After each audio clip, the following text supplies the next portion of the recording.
आमच्या इथल्या कुलकर्णी काकू भेटल्या आणि त्या म्हणाल्या सरकारने एक गोष्ट खूप चांगली केली, आपला देश हिंदू राष्ट्र होणार आहे म्हणे.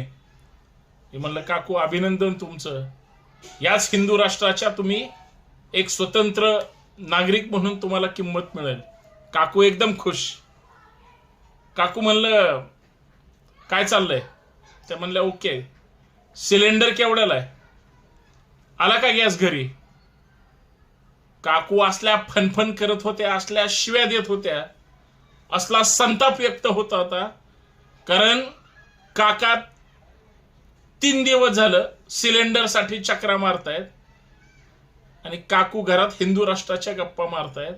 आणि ज्यावेळेस गॅस सिलेंडरची चर्चा केल्यावर काकूंचा राग सिलेंडरपेक्षा भयानक होता. आता तुम्ही सांगा नेमकं काय अपेक्षित आहे काकूंना? कुलकर्णी काकू एक शब्दही बोलत नाहीत.